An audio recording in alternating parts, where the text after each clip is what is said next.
So, it's these two dudes, and they're just, like, kind of like... Hello. Is that a cat? What's going on? What's going on, bud? These two guys are just kind of like, is that a cat? They, like, look at pictures on the internet and try to guess the cat.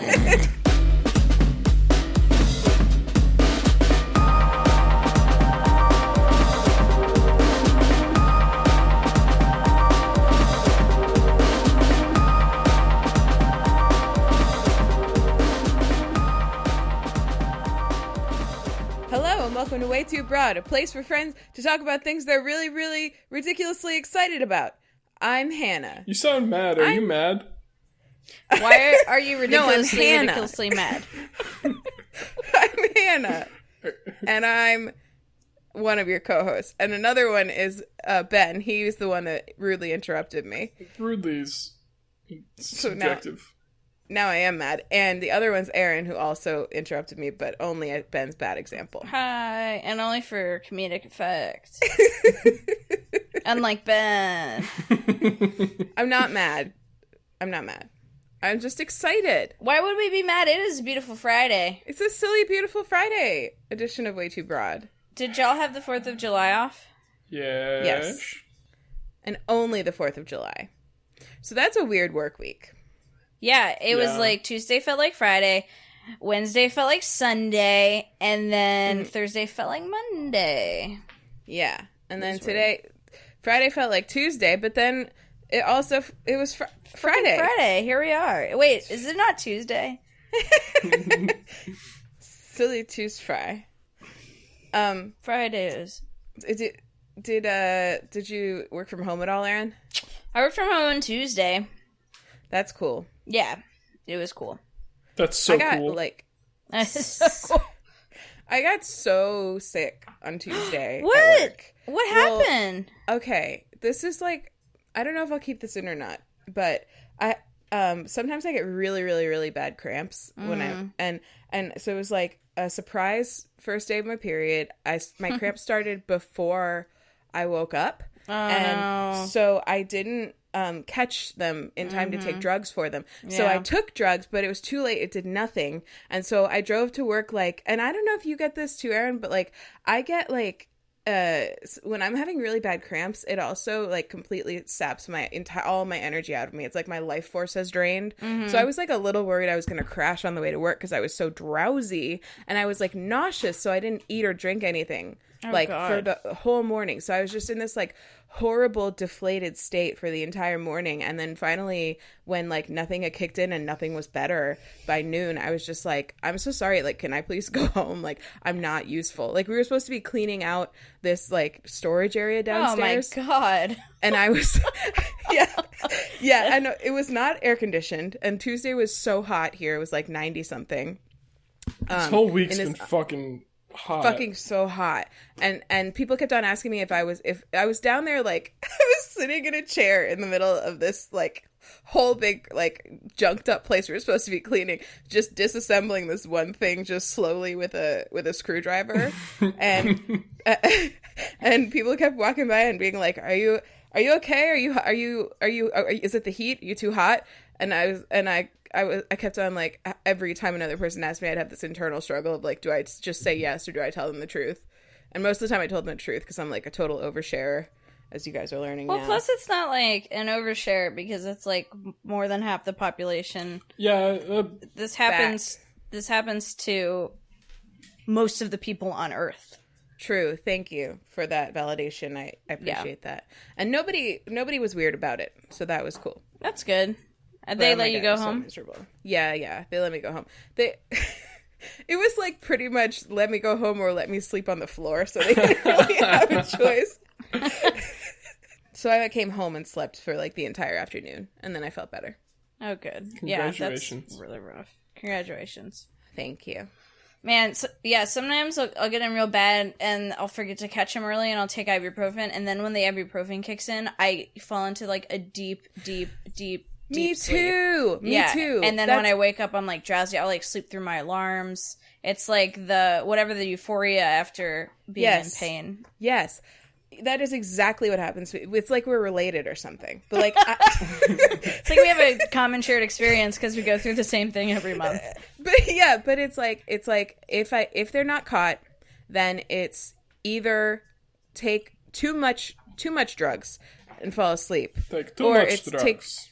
It's take too much drugs and fall asleep and wake up like euphorically better, or it's take too much drugs, throw up, fall asleep and wake up euphorically better. Yeah, throw up. Yeah. Oh yeah, I've thrown up totally. Because of the too much drugs, or because of cramps? Because of the cramp. Well, pain. ibuprofen can also be bad for your stomach. That's true. Yeah. I don't. It's fine on my stomach. It goes down easy. But I prefer the morphine, honestly, myself. But ibuprofen's pretty chill. I love it too. I mean, when I had my appendix out, when they took my appendix out, I actually didn't have an appendix. I had an appendix, and it's actually, fun fact, on the other side. So and only I have it. Unique to me. They were like, "Oh, I don't know what to call this. We'll call it an appendix." Imagine being that like determined not to be wrong. You're just like, no, it's just crazy. They named it just for me. Yeah. So I had my appendix out, and when they put in the morphine, I was apparently talking a lot to Molly about how much I like morphine. But then I threw up. Anyway, unrelated to cramps. Anywho, we digress. What's everyone drinking? Good question. Ben, are you drinking water? Yes. Freaking great hydrator. I have two alcoholic beverages. Hannah's some commentary. Hannah's drinking out of a shot glass. So, yes. Ooh, is that a little Crown Royale shot glass? Sobieski. Oh, close. Lily. Remember her? Nope. What? Lily Sobieski? Nope. Should I remember? She's an actress. That's good. Good for her. Is she a hydrator? Will you relax? Oh. Is that a cat? Okay. So, this is whiskey. What kind of Irish whiskey? whiskey. Irish kind. Oh my Neat. God. I didn't ask for this. I was just handed this, and Ian said it was an extra bonus for our Silly Friday. Your drink maker is getting a little lackadaisical. Time to make you a cocktail. Here's a shot. He also... Are you sipping that shot of whiskey? Yeah, I'm sipping it. It's nice whiskey. Weirdo. Just... Then drink it in a glass. You want her to shoot it? It's Why almost not? all It's gone in a now shot anyway. Glass. Okay, listen. I didn't tell you my other drink. Okay. What's your other drink? It is a really nice... It is a really nice... How far away did you put it? It's a really nice Is it Riesling. really nice? It's called Urban Riesling, a fresh and juicy Riesling with an excellent character grown in the Moselle Valley. It is the perfect match with Asian dishes such as Indian curries, mildly spicy fish. Spicy fish Sean Connery. Poultry. It's very good and nice. Is it nice?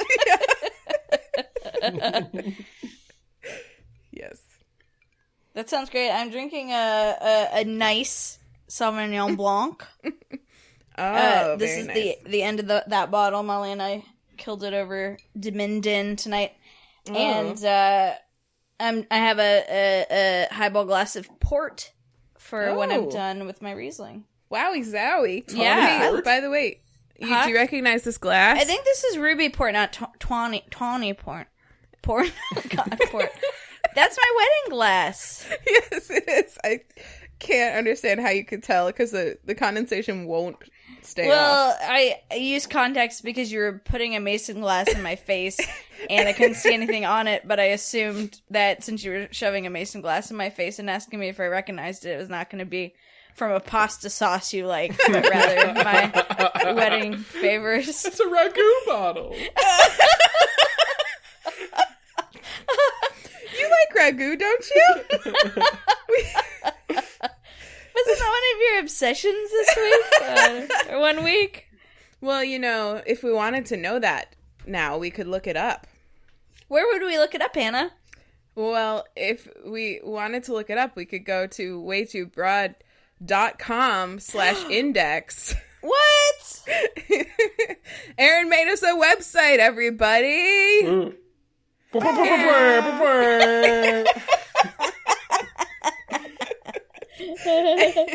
And probably my favorite feature of it so far, no offense to other features, is that it's got a topic.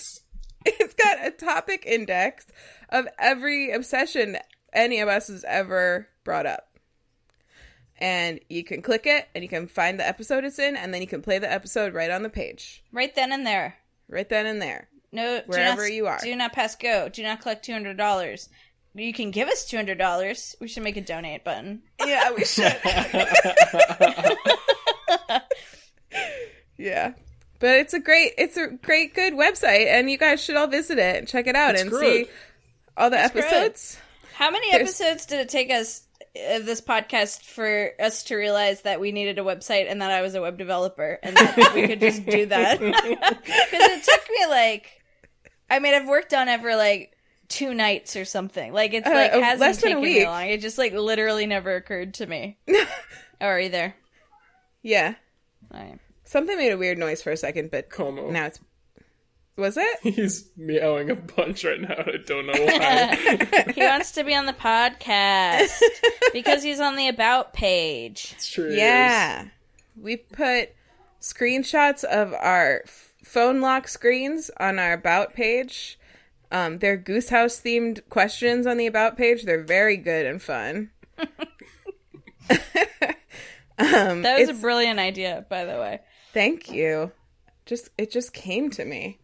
They're good questions. They are good questions. They really make you ponder. Just sit and ponder.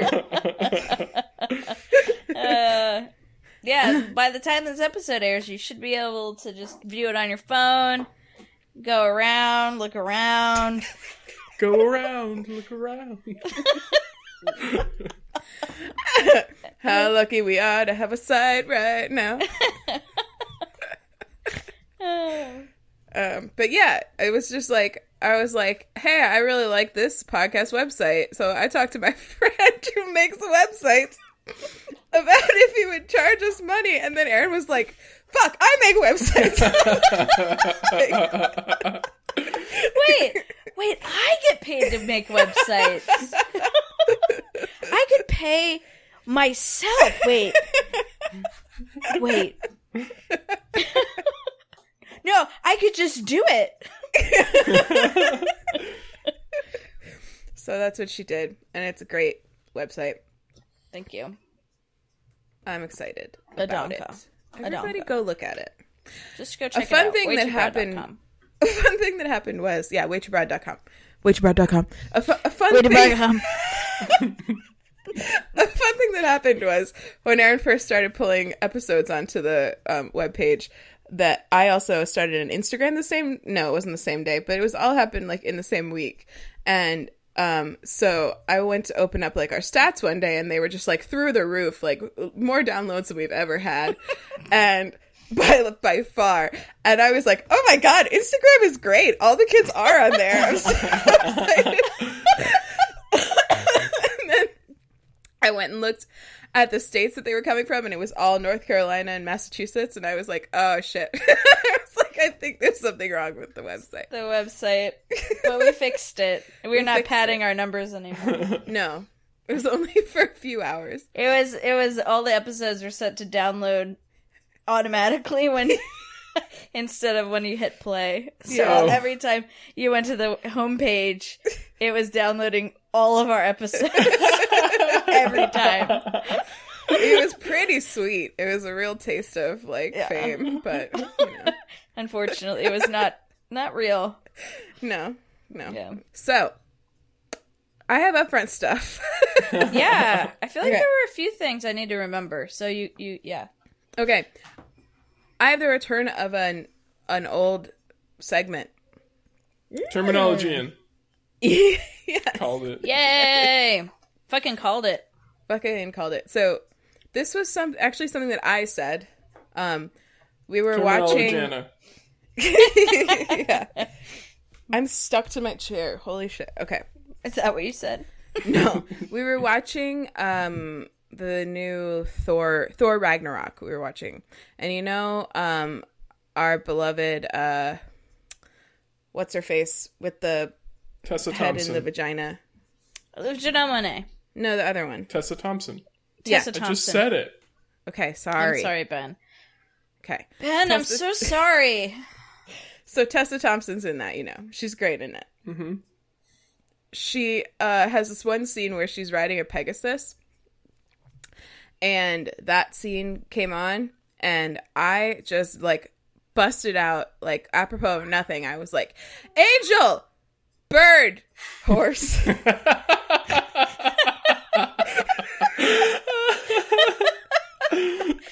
Why did you say those words?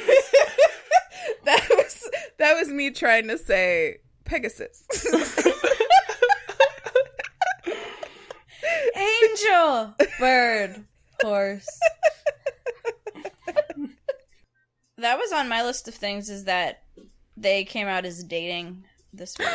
They did? Yeah. Oh, yeah. Well, oh my goodness. I didn't... Kind of. Yeah, I didn't get to read that article, but I did see Tessa Thompson's tweet about it, where she was like, I never said I was in a relationship. Oh, which confused me, yeah. Oh. Man. So I don't know what the deal is. What happened? Fuck. What was the first part?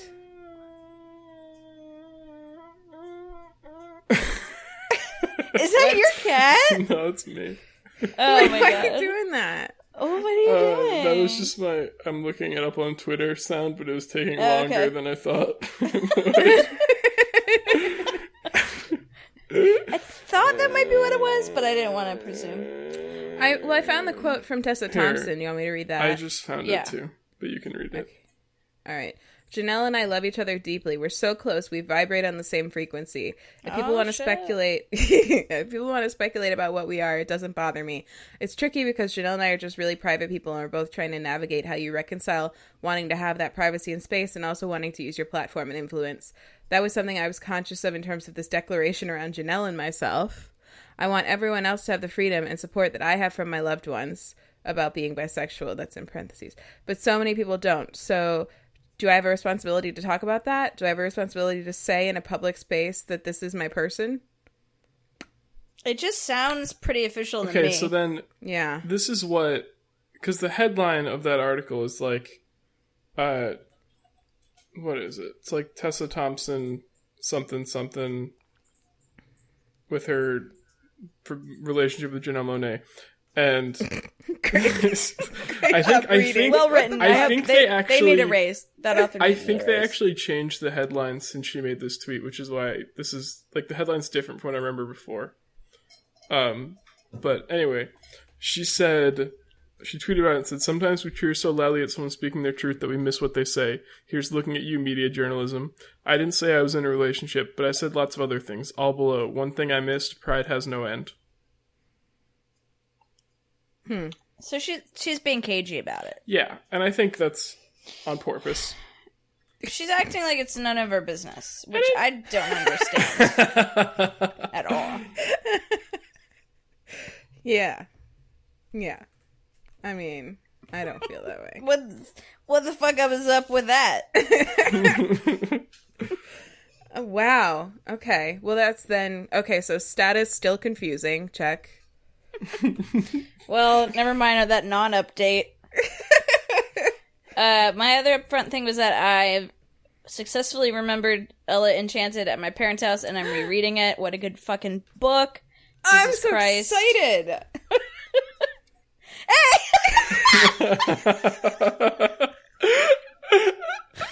She just pulled it out of thin air. Where is it? It's just always right here. I had the stupid movie version, but Oh, like it's just Anne Hathaway standing there. But yeah, it's not the content. She's not Anne Hathaway in my head.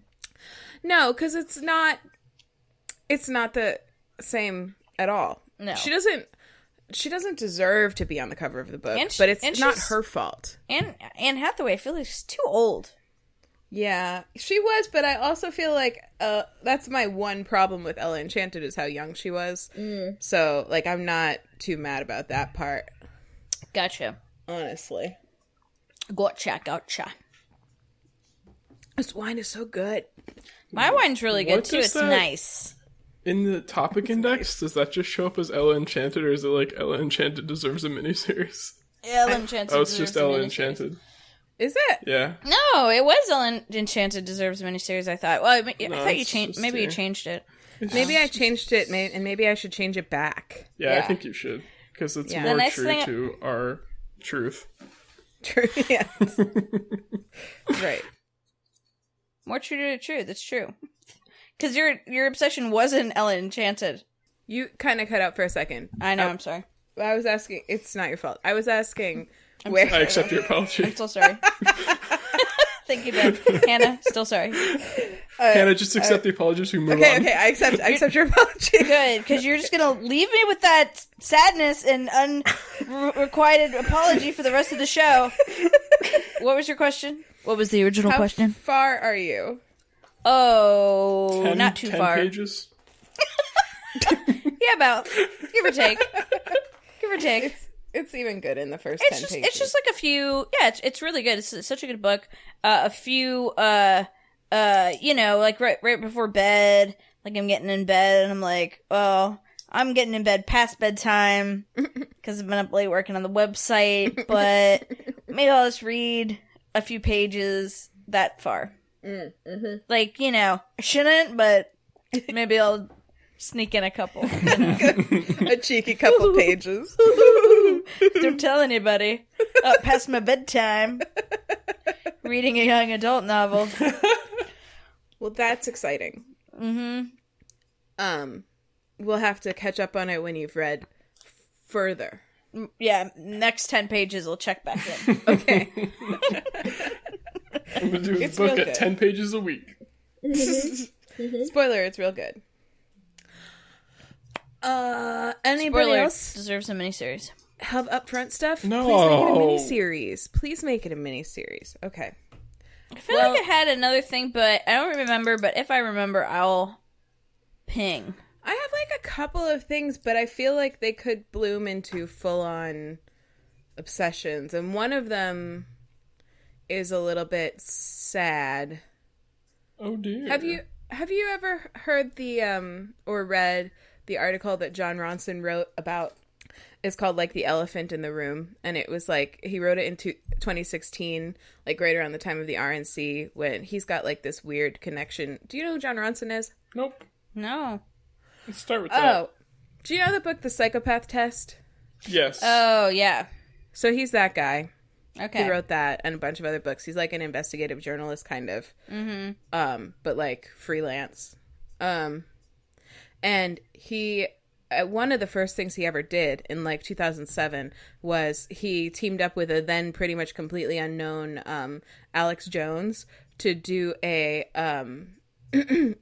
like an investigation inside of a weird place called Bohemian Grove, which is like a glamping campground for rich old Republicans to do weird, creepy shit. Weird. Yeah, they like go into the woods, and their like tents are like fucking big, and they have like fireplaces and like bars and stuff. Is this Harry Potter World Cup? Basically, and and this is like a thing. This is like a rule. Is like there's Harry no women Potter allowed. World Cup?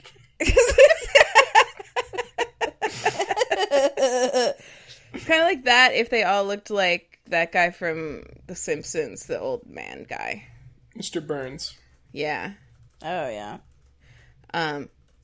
Which I guess a lot of them probably did in Harry Potter too, but they there's all these weird like conspiracy theories around it, and that's why they went. And anyway, John Ronson wrote a book about it, and Alex Jones did a documentary that was like wildly over the top, as you would imagine. Oh, okay.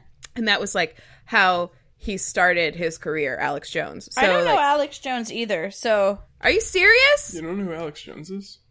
No. He's the InfoWars guy. He's I don't know that. He's like... They're poisoning the water and turning the frogs gay? That guy? Yeah, he's that guy. Oh, God. Oh, He's this like gets a worse than that. conspiracy nut who's like extremely influential. I'm sorry, Ben, you're talking. He thinks that Sandy Hook was That guy? Yeah. Jesus Christ. was fake and they're all crisis actors. Yeah. He thinks that he was one of the Pizzagate propagators also. Thinks that Hillary's into like sex crimes and he also, speaking of Alex Jones, how was your guys' second Civil War on Wednesday? Did you guys have a good second Civil War that he said the Democrats were going to start on the 4th of July? Yeah, that was him too. He was the one that started that whole thing. Jeez. He's like a total conspiracy theorist, like right-wing total nutball, but he's also like, Trump is actually a huge fan of his, and he's been on his show. He's called into his show a bunch of times. During the campaign, he called into his show and stuff. So anyway, John Ronson used his in to like get like hang out and like get behind the scenes with Alex Jones and with like at the RNC with them and with fucking Roger Stone, Satan incarnate. And so Alex like Jones. It's just very interesting because he's just kind of like an observer, and he's a very good writer too. And I was like extremely taken in by it. It's definitely worth like reading. But it's also extremely upsetting because he wrote it in 2016, and his last line is like, "I'm just so like if Trump actually wins, like, then these people could be in power, and Bannon could be in power, and that's so terrifying." And God. That's like how it ends. And he wrote it like before the election, and he was like clearly convinced that wasn't going to happen, like the rest of us were. So it's just like when it ended on that note, I was like, oh God, no, I thought I was gonna like hear about the whole campaign, like or something. But so it was a little bit saddening. I think you can return that book on Audible. When did you do that? Are you the Audible fairy? You can return the book on Audible. You guys can. The giggle is what we're laughing at. I just really can't hear Ben very well. Why? Because every time you talk, I can only hear like a portion of what you say. That's weird. He asked if you were the Audible fairy. Oh, yeah. Well, they have a generous return policy. You're like, you can return that book on Audible.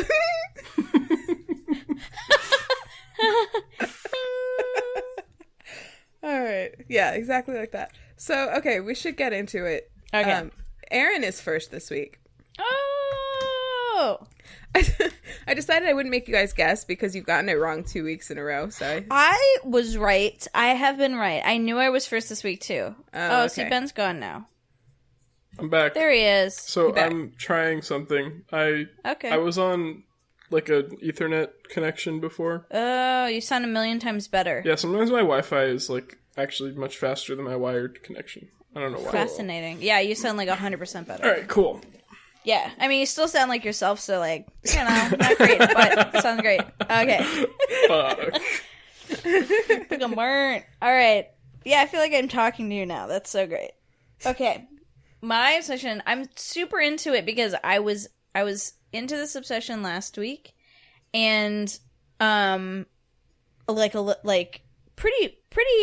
into it last week, and now I'm even like more into it this week. Awesome. So my obsession is a new artist that I found who is so great, and as soon as I describe her music, I'm sure Hannah, you especially, will know that this person makes music that is exactly right up my alley. Mm-hmm. So her name is B. Steadwell on Spotify. So B.E. Steadwell. Oops. And on YouTube she goes by Be Steady. Oh. And she makes music. I have a hard time describing it. It's kind of like pop R&B, but that's really not selling it very well. It's like real groovy. I think she does her own entire whole production. Like she does like all the beats, all the layers, and then layers her voice, and she'll rap and she'll sing. And her one album that I really love is called Breakup Songs. And another album, her most recent album, is called Queer Love Songs. That's your aesthetic right there. Both of those things. Like, I love, like, breakup songs. Love. And I, like, love queer love songs. So she's, like, a queer woman of color, like, really, really fucking talented. All of these songs are amazing. Like, I just love them. Shout out to Spotify Discover Weekly for nice. Putting this on my radar. Also, so I had been getting into her music. They played me one of her songs, Spotify did. And so then I checked out all of her albums, and I've been listening to all of her music and really loving all of it. And she has, like, they run the gambit. There's, like, really soulful ones. There's, like, they're all super clever. There's one called, I think it's just called Netflix. And the lyrics of the chorus is, we fall asleep with a device. We something in, fuck. We go to bed with a device. We fall asleep in the something light. Sex is elusive on a good night. Netflix is fucking up my sex life. But it's, like, real groovy. And they're just great songs with great lyrics. And her voice is beautiful. And I just, like, love it. Some of her songs are, like, real sassy. Like, she's just got, like, good zingers.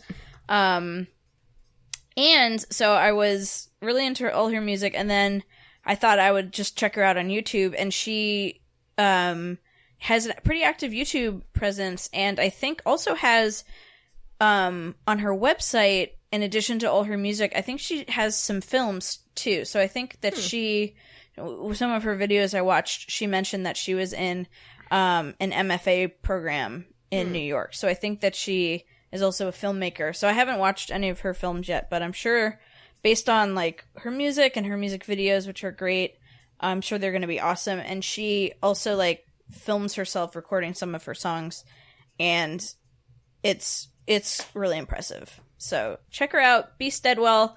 She tours a little bit. It looks like she came to Durham a couple years ago. It's, you know, it's that thing where you always find people who are, like, just in your city. Yeah. So hopefully she'll tour again, because this Queer Love Songs just came out, I think. Oh, cool. In 2018. So maybe she'll tour in support of that. But so it's Be Steady on YouTube, Be Steadwell on Spotify. Absolutely obsessed, been absolutely, like, just listening to the shit out of her albums at work. That's awesome. I'm going to check her out. Yeah. Oh, and I have an honorable mention. Oh, okay. I have a honorable Have we done obsession. this before? I feel like we should. Yeah. It's like, I think Hannah kind of does it unofficially, of, like, things. Stuff. Yeah, like, things that would have been obsessions, but, like, not quite. But, like, I want to give, like, an honorable mention. And that you kind of know they're not gonna be by next week, so we're done with them. Yeah. Yeah, like, those things that, like, I thought this was gonna be one, like, on equal footing. Yep. But then, as I kind of, like, tested it out a little bit, I'm, like, losing a little bit of steam, but just want to shout out another queer woman of color artist that my friend turned me on to. So I was telling my friend about B. Steadwell, and my friend was like, you have to listen to Krystle Warren. So that's Krystle Warren. And she's a jazz singer, and she's got this beautiful low voice. She was, like, born and raised in Missouri, and then, like, moved to Paris, and, like, met a woman and fell in love with her, and, like, lives in Paris now. And is just, like, so, like, I watched a concert / interview, like, her playing a couple songs for Paste, I think it was, some magazine. And she was just so, you're like, if you didn't know she lived in Paris, you would, like, totally guess, you know. She would, like, talk and, like, say something in French, and, you know, it was just adorable. But she's kind of more, like, jazzy, And some of her songs are a little harder to hook into, like they're real good. Like she's real talented, and her style is real good. So if you want to check Krystle Warren out, her new album is really interesting, but I would check out the song Year and Issue is currently a big jam of mine right now. So that's my honorable mention. Awesome. Cool. I had a best friend in like middle school whose name was Krystle, and she spelled it the very same way. Oh, wow. Yeah. And wonder if it's her. Was it Krystle Warren? No. That's the first other person I've ever heard of with that name, but she's definitely How do you spell it? not Krystle. Oh, wow. Yeah. Yeah. Yeah. It's a talking point. Must be even I don't more know so if it's talking point in Paris. I don't. Yeah. Like, I just really liked her vibe. Like, she was like so chill, and she had like just released this album. It's like fairly new and really political. And the interviewer was like, so you released this album? It's really great. Like, are you thinking about the next thing? And she was like, I'm thinking about LIVIN. And they're like, are you like really hooked into like the artist scene in Paris? And she's like, I'm really hooked into putting another log on the fire. Like, I was like, yes. I was like, I would totally chill with her.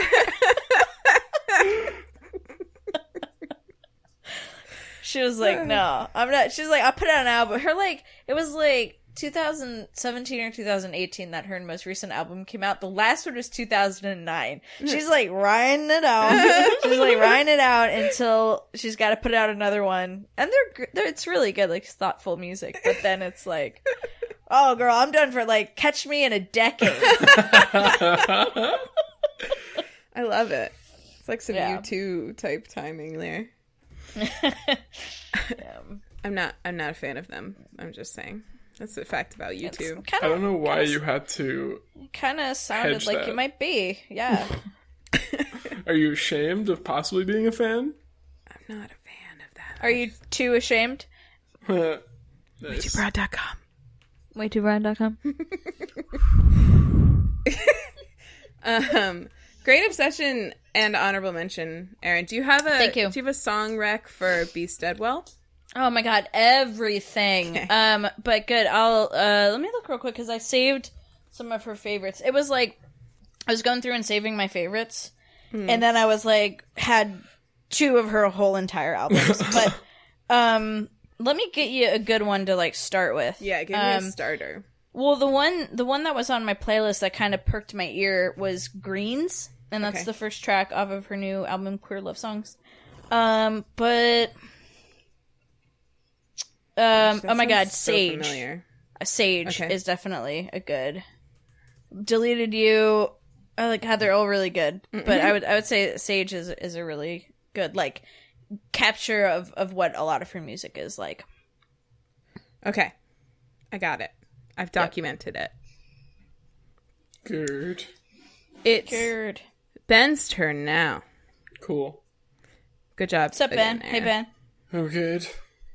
So, Good. I'm doing that thing where I'm gonna cheat, and because I had 2 things I wanted to talk about, and so I'm gonna talk about like them as a category. Wow. Frick yeah. I'm doing it again, like I did with cooking shows.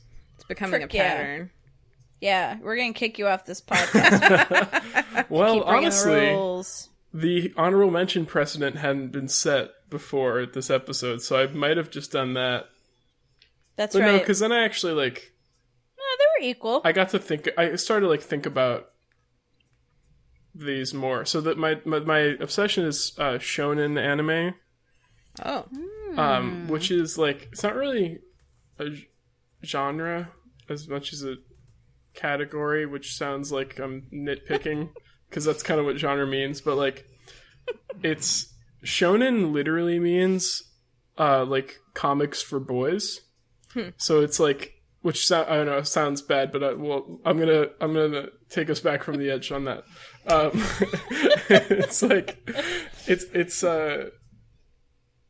so it's literally like manga that was written and targeted for like a teenage boy demographic is like literally what it means. And it ends up being that they have a lot of like similar characteristics and tropes. Let me read you what fucking Wikipedia says. Shonen manga is typically characterized by high action, often humorous plots featuring male protagonists. The camaraderie between boys or men, when sports teams, fighting squads, and the like is often emphasized. Main characters may also feature an ongoing desire to better themselves. That's kind of like the core of it, is you have like a main male protagonist who's usually like a teenager, who has this really intense drive, some sort of goal in mind that they're striving towards, and then this, as a result of this really intense drive to improve themselves as much as possible to reach that goal. And in some cases, it's like improving themselves in terms of like Naruto is an example. He's a ninja and like he's improving his like martial arts ability and his you know, like ability to use special powers and shit. But it like kind of manifests itself differently. So, and the two that I've been watching recently are One Piece and Fullmetal Alchemist. And I actually mentioned One Piece last week. Okay. Do you guys know I've those seen two at all? most of Full Metal, probably. What is the One Piece referring to? Like a swimsuit? It's a treasure. Okay. So it's a the like it's premise a swimsuit. is that, yeah, I mean, no one knows exactly what it is, so it might be a swimsuit.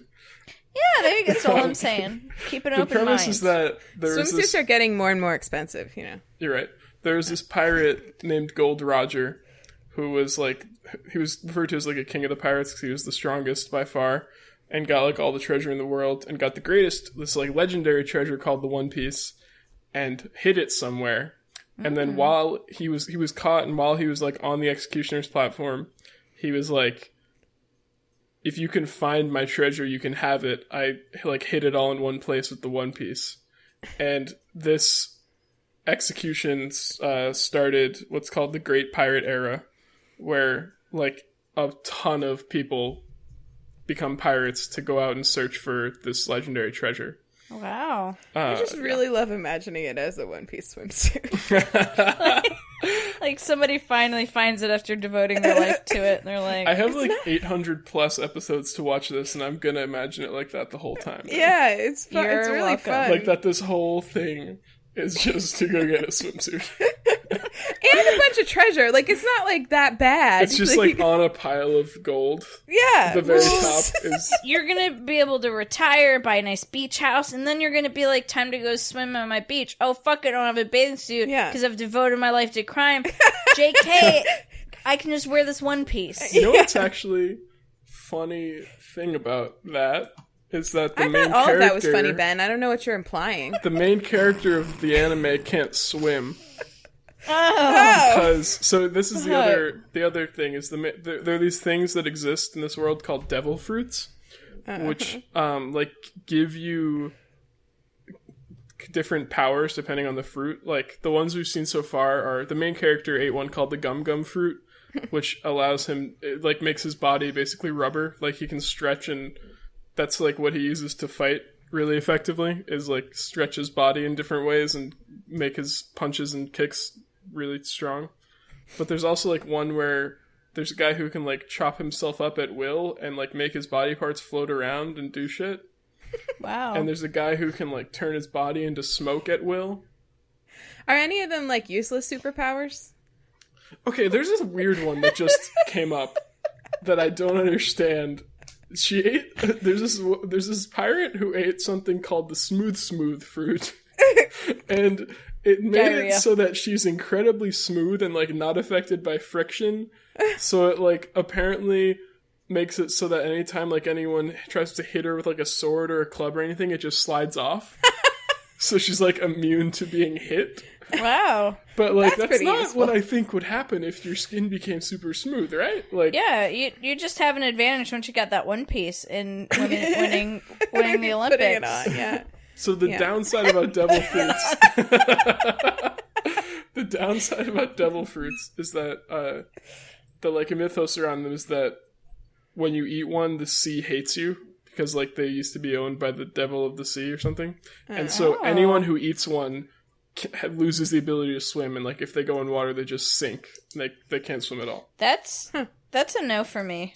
And imagine being a fucking pirate that can't swim. Oh man. You know what's funny about you saying that is that I literally today thought about how sad I would be if I got in water and just sank. Really? Really did. Wow. I swear to God. I just literally today was like, I would be really sad if I just sank in water.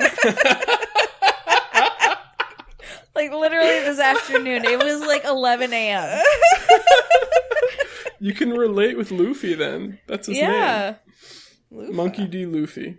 There's no superpower I like more than floating. That's a great name. I'm sorry I made fun of it. It's a good name. It is a good name. Luffy de Loof? The Monkey D. Luffy. Oh. Luffy de Loof? That one is too. I'm gonna say the sounds I remember you saying and hope they're the right ones. Is that how you handle, like, just people's names in general? Just call them by whatever sound you happen to remember from them. Is your name Down Down Down? Nana? Is that your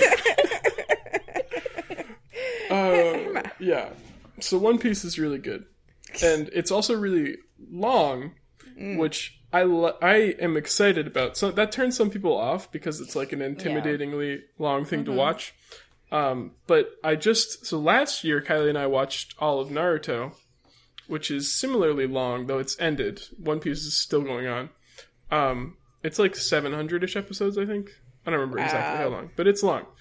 But what's really cool about that is that especially with these long animes, and like shonen animes in particular, they often have a time skip somewhere in the middle, which is usually like a 2-year gap where like the characters like go off and train and like kind of grow.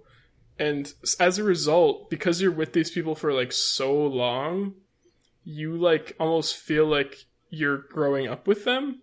Like you get really attached to all the characters.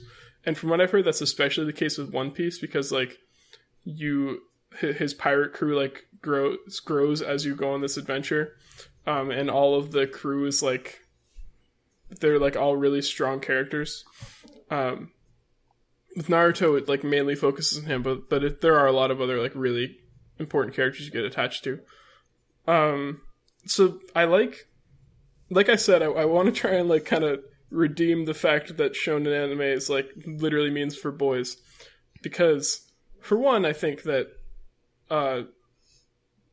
any woman can also enjoy it. Like that's obviously that's just a stupid thing anyway. It's just an unfortunate thing that's what the name is. Yeah. Because I like the style of them, and I think they're a lot of them have a really cool story, and they're really exciting to watch. So like, I wish they weren't stuck with that name, but at the same time, I also think that like they often have some like pretty good lessons, I think, for young boys to learn in our society. Like it mentioned in the thing, one of the defining traits is like camaraderie between a group of people, usually men, but like there are often more often now than like long, like in the 80s with like Dragon Ball, which was kind of the first really popular shonen. There are like female main characters that are maybe not as important to the story as the male ones, but they are there and they are like strong characters. And there's also this whole focus on like men having really deep and emotional relationships, which you don't see a lot in a lot of other media. And often it'll be like, because like there's a lot of fighting in shonen anime, so they'll like be kind of like tough guys, but there will be like moments where they like kind of show that part of being tough is also like knowing who you are and like being open to your emotions and being sensitive. It's not like it doesn't directly say that, but they kind of just show it through. Yeah, like there's a scene in by example, kind of. Yeah, exactly. Like there's a scene in One Piece where the cook for the crew is this guy named Sanji, and like he was working on at a sea restaurant with a guy who had like kind of become his adoptive father, a guy who like used to be a really famous pirate but was now the head chef at this restaurant. And as he's leaving to like join Luffy's crew, they like always yelled at each other and like called each other like you damn old man, you damn brat. That was like all they were for each other as, and like they had this relationship that on the surface was just being mad at each other all the time. And that's kind of like how they were starting to end it. Like Sanji was just walking off and being like, you know, macho tough guy, like no one was showing any emotion. And then like right before he finally like left, he just like turned around with like tears in his eyes and said like, thank you for everything you've done for me. So sweet. That's sweet. Oh, Ben's gone. That's tender. Man, that was... On that note... You know, that was a good one. That was a mic drop. Ben just was like, thank you for everything you've done for me. He left. He's done. We gotta wrap it up. It's over. Was WayTooBroad. Thank you so much for listening. I don't know if he knows. Because he was in the middle of talking a lot. Podcast candle is now evaporated. Ben, baby Ben. Ben's just talking. He's just talking. He's explaining in detail his heartwarming moment. No one's here. You did it. I got logged out of my account randomly. What the fuck? That was so weird. Ben, it was so funny because you were like, thank you for everything you've done for me. And then you were out. And we were like, oh man, that's beautiful. And then we were like, oh, you know what? He's not here anymore. He could be still talking. Yeah. So that's one example of a good moment where they showed, and there are a lot of examples of it in Naruto. And like Fullmetal, I feel and like. Fullmetal, definitely. Because and Naruto focuses, like, one of the main focuses of anime is the relationship between Naruto and another main character, Sasuke. And Sasuke being very resistant to that relationship ever happening. Yeah, and Fullmetal Alchemist focuses around two brothers. Yeah. Who are endlessly devoted to each other. Yes, like, immensely. Yeah. And then also, like, there's a lot of secondary characters who are, like, I feel like, I haven't watched it in a long time, but I remember one particular guy who was, like, a leader in some sort of, like, military something, who was always showing people pictures of his adorable daughter. Oh, yeah. Lieutenant Hughes, yeah. And, you know, actually, that manga was written by a woman. Oh, cute. And even though it's a shonen. And one of the cool things about Fullmetal Alchemist that you would, like, really notice is that there's sort of this, like, behind every great man, there's a great woman supporting him thing.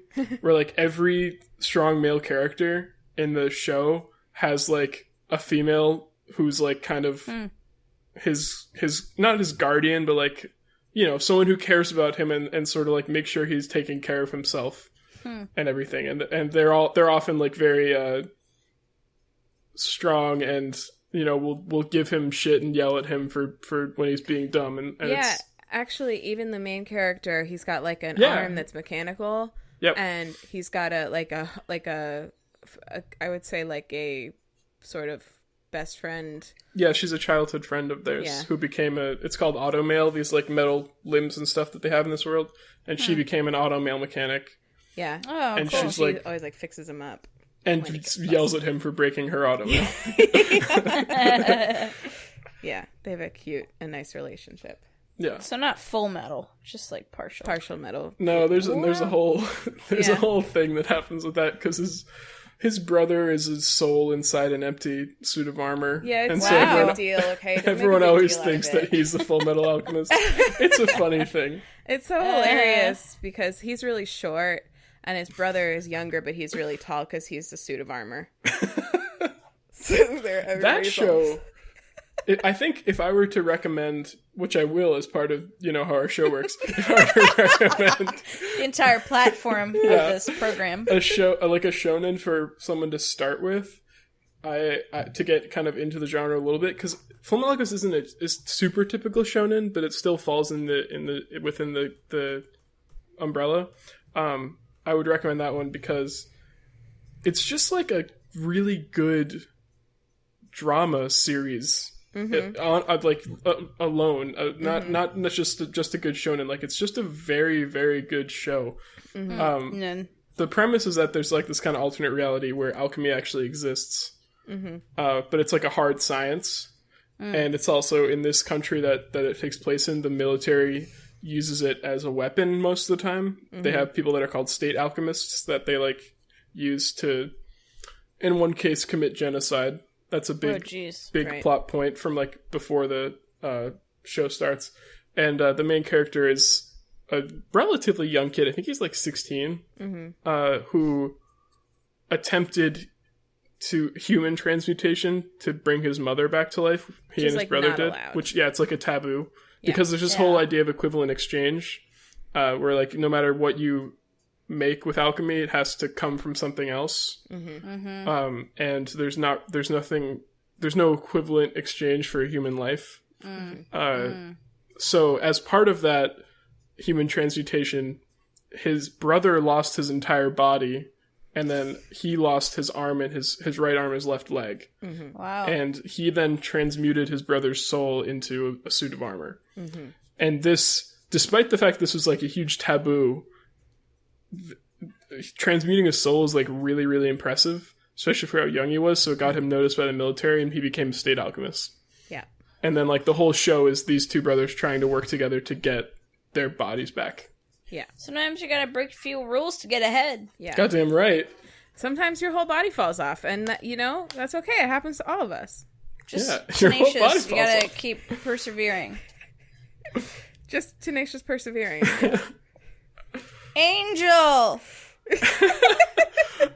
Bird. That's actually another one of the positive traits I think that shonens often show is like just tenacious persevering. Yeah, really, like literally, like immense tenacity through a lot of really difficult, adverse situations. Look, I'm spot on, Hannah. You can make fun of it all day. You are, though. You really are. Hey, Ben. Yeah. What would you say, what genre would you classify Attack on Titan in? I don't know it well enough. You haven't seen it? No, I haven't. What? Because there are some elements that make me think it could fall into this category, but the animation style is definitely different from everything that you've mentioned, and I think you said that that's part of it. Is it a manga? I think so.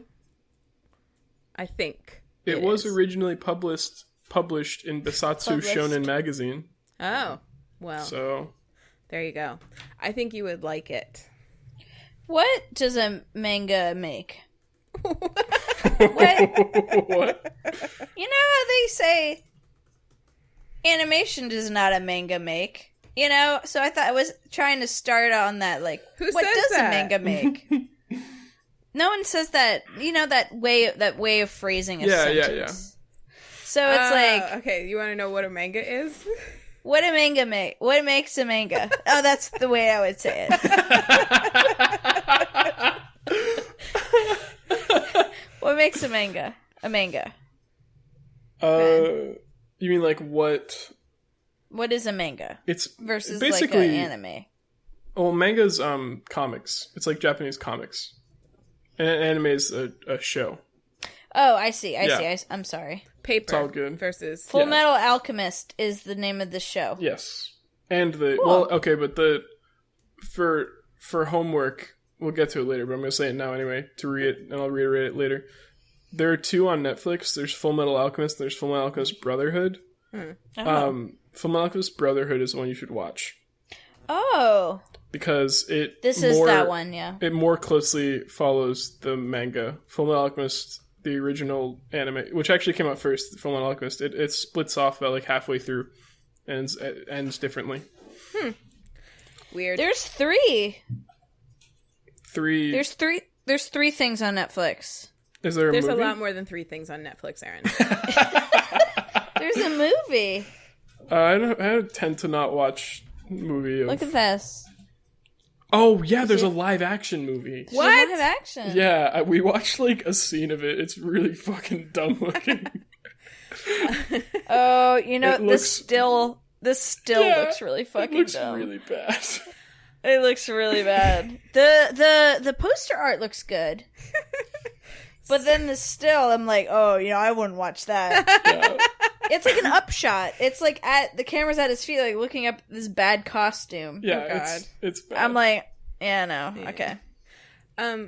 I wanted to tell you, Ben, I forgot to do it in the upfront stuff, that we've been watching the Children of the Whales thing. Corn. Mm-hmm. Isn't it cool? It really kicks off. Holy shit. Yeah, it's fucking wild. It's wild. I can't even And I didn't want to say why, because it's like spoilers, but it gets real crazy real fast. Yeah. My head If I were to watch an anime for the first time, mm-hmm. and I had to choose between Children of the Whale and Fullmetal Alchemist Brotherhood and all the other ones that you have recommended, what would you choose me to watch? Fullmetal Alchemist Brotherhood. What Over Children of the Whales? Yeah, I think as so. a first show. And I would say also because anime elitists will often tell you that you have to watch the subbed version of shows, like subtitled, over the dub. But Fullmetal Alchemist is one of the few shows that Kylie's shaking her head at me, but a lot of people agree actually as a good dub if you don't feel like watching something subtitled. Yeah, I think I watched it in English dubbed. I did originally. I have absolutely no problem with subtitles. I resent that you assumed that I would. No, I'm talking about I'm not just talking to you, Erin. We have listeners. You're right. Do we? No. We established that's just me and Hannah downloading our episodes over and over again, but we don't have any listeners. We're just using a VPN to make it look like there's other states involved. It's also not that long compared. That was another reason I would recommend it over Naruto or One Piece if you want to get into shonen. Is it's like 60 something episodes versus over 800. Yeah, I would go maybe I would start there, but truly, and this is I guess a recommendation for both of you, I would strongly recommend that anybody check out Attack on Titan. I think it's very compelling, from episode 1, just very interesting. That one we did watch subtitled, and I think it was better that way. But it used to be on Netflix. I don't know if it still is or not. But Fullmetal Alchemist is definitely... I'm not a person that watches anime, and I really loved it a lot. Oh my god, I have another upfront thing that I just remembered. I'll wait. So are you Great done? segment, Ben. Yeah, I think Great segment, Ben. One thing I wanted to mention to you guys was that I think this is actually true, that the director or producer of It is going to turn Dear David into a movie. Yes, that is true. I heard about That's that. absolutely true. But also, I think that really happened to him. He never said it didn't. He never said it didn't. And all of the articles are based on the real life haunting of Adam Ellis. And I was like, oh no, I think this was real. Yeah, Halloween just came and went, and we didn't, it stopped. He's not. Yeah. But he never ever, maybe he's not allowed to now because he's got this movie deal. Maybe he's not allowed to say it wasn't real. I just think it might have been real. At this point, I'm waiting for it, and then he's just living his life now, and I'm but you forgot to tell us that. He's it's a joke. Oh my god. And now there's a movie, and I just feel like it might have been real the whole time.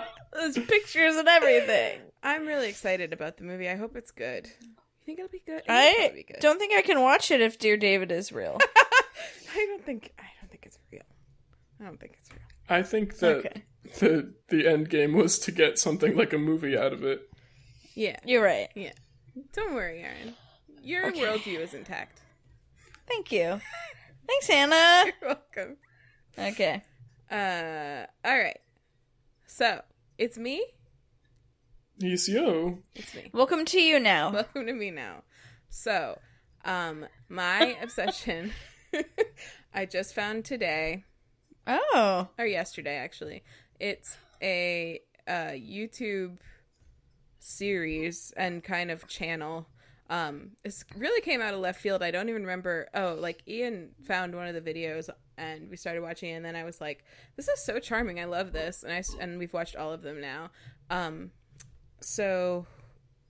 But of course now I don't know what the actual series is called. Wow, great obsession. Yeah. Really obsessed. Cool. So great. What's the that? Podcast handle is now exhausted. WayTooBroad.com. What's that fucking shit? Fuck. What's that? Name food magazines. I don't fucking know. Martha Stewart eating. Ian. Beignets weekly. Beignets bi-weekly. Beignets monthly. Ian, what's the thing called? Omelets occasionally. I wish there was an occasional magazine. Bon Appetit. Bon Appetit. Saved by my fact Bon checker Appetit. again. Oh, so close. Oh my god, we should publish a magazine and call Omelets Occasional and just have an occasional magazine about something totally random, but it will like have an omelet recipe. It could be about anything. We should just change the name of the podcast. Omelets Occasionally. So we can live up to that. That's great. Oh my god, that was such a fun like improv prompt. Name a food magazine. Love that. All right, Bon Appetit is the name of the magazine. Okay. Their We were YouTube close. channel. We were really we were so close. Their YouTube channel has a series called Gourmet Makes. Okay, it's called Gourmet Makes. It's with a wonderful, beautiful pastry chef named Claire, who has this wonderful dark black hair, and then she has this great stripe in the front, which is really fun to watch. And she takes things that you like junk food, and she tries to remake them, but like from scratch in the test kitchen at Bon Appetit. Oh, that's fun. And it's so cool because it's very funny because she's just like a fun person. The vibe there is very fun. We actually ended up watching like a bunch of the other videos on their channel because it seems like a really nice working environment, and they all like seem like funny people, and it's just very enjoyable to watch. But I always go back to her. She's got like 6 of these videos. She's made Lucky Charms, Skittles, Kit Kats, Cheetos, Gushers, and Twinkies. And wow. Cool. I want Yeah. Kit Kats. And it's like really cool, yeah, because the first thing that she does is she like dissects the junk food. They get a bunch of it, and the first step is like, what is this? What is it made of? What are its properties? And so she'll like take it apart and start analyzing like how she thinks it might have been made, how she could replicate it. Sometimes if she's really not sure how something was made, she'll go online and try to find like a how it's made episode about it to see like what type of thing she has to replicate. Then she'll and like takes it apart and like you know taste it, and has her the people in the kitchen like taste it with her and like give their and tell her like what are the things that I have to recreate to really make this a good representation, like, and what are the things you don't care about? Like with like when she did Lucky Charms, it was like the shape of the marshmallows and the feel of the marshmallows is really important, but I don't care about the shape of the Crispies as long as they taste The shape of the marshmallows are not important. No, it is important. No, it's not. I'm telling you, it's not. For Lucky Charms, For Lucky Charms, the shape. Shapes. Heart, stars, horseshoes, clovers, and blue moons. Yeah. Pots of golden rainbows, and red balloons. Trying to tell you it's a fucking song, Erin. You trying to tell us something? That was a test, and you fucking passed. Thank you. So it's like it's just really cool because it's really fun to watch her like be so like intense and thoughtful about this kind of food and like dissect it, and then she reads all the ingredients, and that's pretty disturbing. But then she'll kind of like she's like explain what they are, but like you can tell that she knows what most of the stuff is. Like with Twinkies, after she finished reading it, she was like, I recognize a lot of those as stabilizers, so I think that that's fine if we don't have those, like, so she like knows her shit. She's like very on top of it. But then, so that's the first part that I just really love. And then there's the actually trying to make it. And it's a very trial and error process. So usually these projects will take her like more than a couple of days most of the time. She's like, you see her like in several different outfits, and that's part of it for me. I'm not gonna lie to you guys.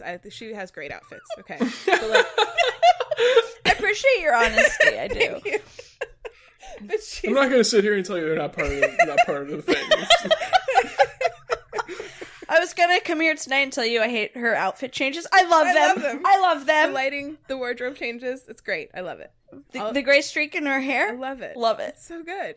But like, you know, so she'll try things and then sometimes she'll be like, I think this is pretty good. And she'll have like a couple other people taste it and they'll be like, this is bad. You have to start over. Or she'll like think that she's got it down and then someone will like give her a new idea and she's like, shit. I wish I hadn't heard that. Now I have to do it again. Like, so that's all really fun. And then, at the end, she does like a group taste test, and that's always very fun. And then she always pretty much determines that she's never going to do it again. Oh, but then at the very end, she says, if you want to make whatever at home, here's how you do it. And then she like reads out a recipe of what she just did. And it's always like the most complicated, just not worth it shit in the world. Like there are like several like really specialized tools involved, and like it doesn't even sound like the ingredients are that much healthier. Like no one will ever recreate this, but it's so fun to watch her figure it out. You know, when you were describing what you love about it, it reminded me of, like, that's what I love about the technical challenges in the Great British Baking Show. Yeah. It's, like, that thing about, like, watching somebody use their expertise in a situation that they're unfamiliar with is really gratifying because they can apply the things that they know in a really, like, educated way. I just love that. Yeah. Like, they're, like, out of their element, but, like, still very much in their element. And that's really compelling. Yes, that's exactly what it is. And like every time that she remakes something, I always have this moment where I'm like, oh god, what if she fucks up the mix this time? And like she never fucks it up. Like she like tweaks things. She knows what the fuck she's doing. She's like, she knows exactly what she's doing. She's creating whole new recipes. She knows what she's doing. And I'm sitting here as like this terrible home chef, like just worried that she's not going to be able to recreate the last thing she did.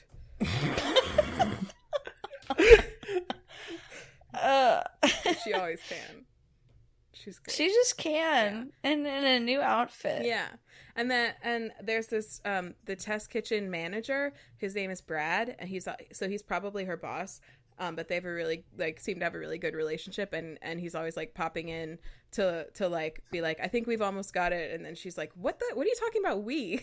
Like, he just, like, comes in, like, but he's really funny, too, and he has a series called It's Alive, where he makes a lot of things that have, like, live cultures and stuff in them, like kombucha or beer or stuff like that.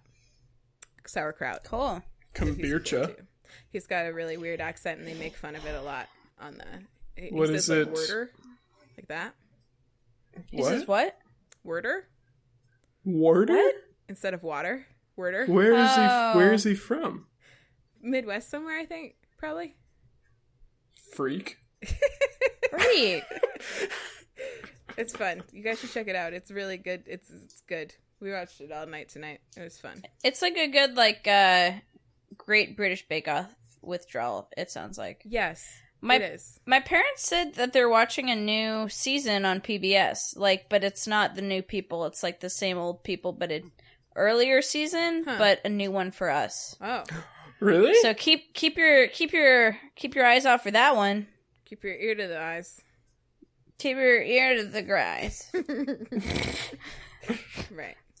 So that's mine. Check out the Bon Appetit web presence on YouTube. It's great. Sounds great. Gourmet makes. Thanks, Bon Appetit. Thanks, Bah. Thanks, Clara. Claire. Thanks, omelets occasionally. Omelets occasionally. Ooh, that's the acronym. Ooh. Ooh. That's good. It's getting better and better. Erin, what's your homework? Just keeps getting better. That's Queer Eye. My homework is to check out Steadwell, BE Steadwell on Spotify, and Be Steady on YouTube. And she is just really great and super crush-worthy. And as a honorable shout out to Krystle Warren, Krystle Warren on Spotify. Listen to the song Year-End Issue. Also, the One Piece conversation made me think I actually just bought an amazing One Piece bathing suit that I am absolutely loving, and I want to shout out. It's a independent company called Beefcake out of Portland, Oregon, and they make I think 1940s style unisex One Piece bathing suits. Check it out. Like, go to beefcake.com. I really don't know if that's the website or not. Careful about Maybe that. don't go there if you're at work. But check out Beefcake swimwear. I fucking love my new bathing suit, so it's a one piece. Awesome. So that's a shout out. Yeah. I've been floating a lot in it, which hence the being grateful that I can float. I'm just imagining this. Did you get the original or the Dreamboat? I got the original. I'm just imagining this swimsuit laying on top of a pile of treasure. I'm loving it. Yeah. Yeah. Yeah, if I found that, I'd be like, fuck this treasure. Well, I'll take it too, but this is a great bathing suit. It's beefcakeswimwear.com. Beefcakeswimwear.com. Thank you, Ben. You're welcome. Don't go. Probably don't go to beefcake.com. don't go to I'm just going to go ahead and say don't. Don't do it. I'm going to go into a private browser and see what happens. All right, let's go together. I'm doing it too. All right. YOLO. You're going to get there before me. It is a gay porn site. Oh, Cool. Oh, it's live cams? Oh, no. Oh, it's Oh, yeah, there's a lot of redirecting happening. Yeah, I'm bailing. Gonna not click on anything on that page. Do not go to beefcake.com. Beefcakeswimwear.com. I'm glad is we the checked place that to before be. the listeners did. yeah.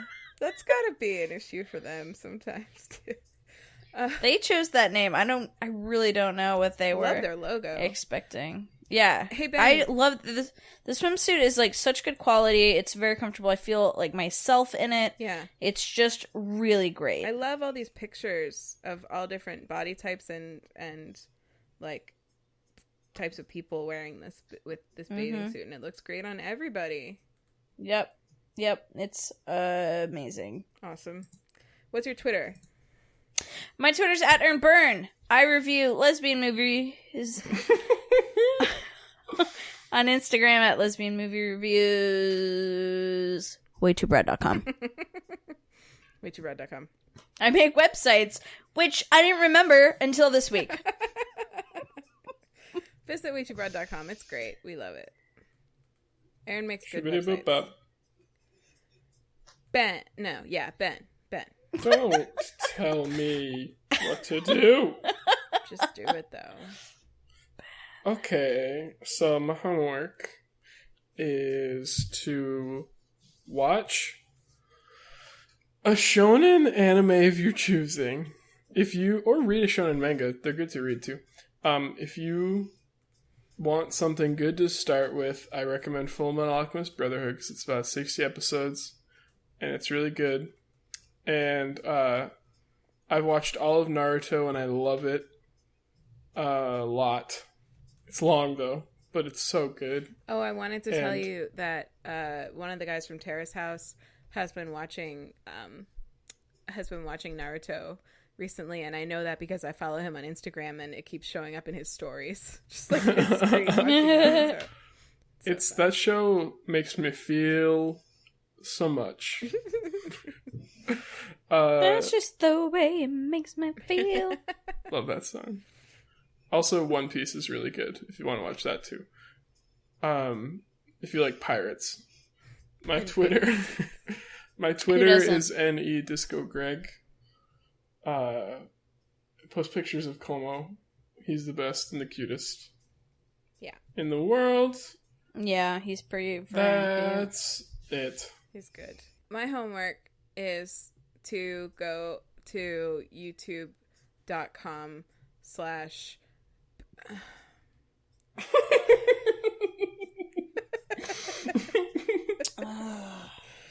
I don't know. Go to YouTube and search for Bon Appetit Gourmet makes, and you'll find these great videos. And then just look at the rest of them because they're great.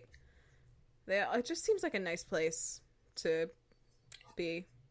My Twitter's doing a very strange thing right now that I'm going to send you guys a screenshot of. Okay. Cool. And my Twitter is at Anthropology, like the study of people, with an H at the beginning of it. Whoa! Whoa! Whoa! 31 December 69? I don't know. What the fuck? Most of my tweets are gone. And Negative 31 December the 69th. That's really interesting. Nice. That's weird. Almost all of my tweets are gone, and it's just those at 7 p.m., by the way. All of them are at 7 p.m. also. Wow. That's so weird. You think they'll come back? Probably. That's so bizarre. Why 69? Actually, you know what? When I click them and then show them, they come back. So it says, like, fails to load tweet, and then I go back and it's there. So weird. That's bizarre. So, check your Twitter. More homework. Check your Twitter and make sure that you didn't tweet anything in 1969. And listen to my other podcast, So Dreamy, about dreams. You can, if you want to talk to us.